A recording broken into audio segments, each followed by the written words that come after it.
Bollywood actress करिश्मा कपूर के ex husband Sanjay Kapoor का 12 जून 2025 को निधन हुआ था। संजय लंदन में थे और पोलो खेल रहे थे जब उन्हें दिल का दौरा पड़ा। संजय कपूर का अंतिम संस्कार 29 जून को दक्षिण दिल्ली के लोधी रोड शमशान घाट पर परिवार और करीबी दोस्तों की मौजूदगी में किया गया था। अब उनके निधन के बाद इस तरह की खबरें आ रही है कि बिजनेसमैन के 30,000 करोड़ रुपए के साम्राज्य को कौन संभाले। इसको लेकर काफी विवाद भी हुआ था।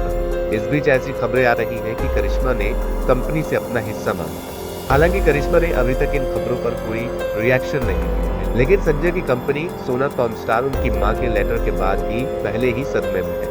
दरअसल संजय की मौत के बाद उनकी मां रानी ने दावा किया कि सोना ग्रुप और उससे जुड़ी आलीशान संपत्ति में उनकी बहुत ज्यादा हिस्सेदारी है, लेकिन साथ ही उन्होंने शेयर धारकों के साथ एक पत्र भी शेयर किया था जिसमें दावा किया गया कि बेटे की मौत के शोक में उन्हें कुछ दस्तावेजों पर हस्ताक्षर करने के लिए मजबूर किया गया था। उनके लेटर में लिखा है, मुझे बताया गया कि कुछ लोग खुद को कंपनी का सबसे बड़ा शेयर होल्डर बता रहे हैं क्योंकि वो कंपनी में परिवार के हितों का प्रतिनिधित्व करने का दावा करते हैं। मुझे पूरा यकीन है कि मेरे बेटे की मृत्यु के बाद मानसिक और भावनात्मक रूप से कमजोर स्थिति में दबाव डाला गया और तैयार किए गए दस्तावेजों का गलत इस्तेमाल किया जा रहा है।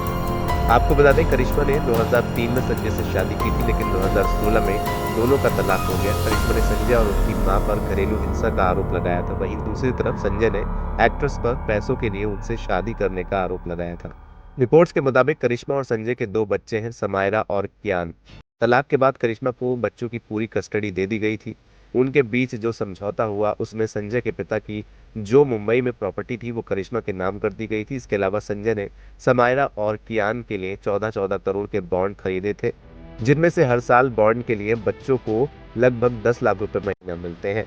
हालांकि संजय कपूर की 30,000 करोड़ की संपत्ति में करिश्मा कपूर को कितना हिस्सा मिलता है या उन्होंने हिस्सा कितना मांगा है, अभी तक करिश्मा कपूर की तरफ से ऐसा कोई रिएक्शन या ऑफिशियल रिपोर्ट निकलकर सामने नहीं आई है। लेकिन संजय कपूर की कंपनी सोना कॉमस्टार को उनकी मां के लेटर के बाद पहले ही झटका लग चुका है। चलिए इस केस को भारतीय कानून के मुताबिक देखें तो अगर पति पत्नी का तलाक हो चुका है तो पत्नी का उसके एक्स हस्बैंड की प्रॉपर्टी पर कोई कानूनी हक नहीं रहता। हाँ, तलाक के समय जो भी समझौता हुआ है वो मान्य होता है। हाँ, अगर दोनों के बच्चे हैं तो उनका हक पिता की संपत्ति पर जरूर बनता है। हाँ, अगर दोनों के बच्चे हैं तो उनका हक पिता की संपत्ति पर जरूर बनता है और वो कानूनी वारिस होते हैं। यानी करिश्मा के बेटे और बेटी को संजय कपूर की संपत्ति में हिस्सा मिल सकता है क्योंकि उन्होंने तलाक के वक्त ही एग्रीमेंट साइन किया था और उससे जुड़ी सारी चीजें तय हो चुकी थी। अब अगर करिश्मा दोबारा दावा कर रही हैं तो उन्हें कोर्ट में नए सबूत और वजह पेश करनी होगी। संजय कपूर की फैमिली की तरफ से ये भी कहा गया है कि करिश्मा का अब कोई हक नहीं बनता, लेकिन असली फैसला तो अब अदालत में ही होगा। फिलहाल इस वीडियो में इतना ही। आप क्या कहेंगे कमेंट सेक्शन में हमें लिखकर जरूर बताएं। वीडियो को लाइक करें, शेयर करें और चैनल को सब्सक्राइब करना बिल्कुल ना भूलें।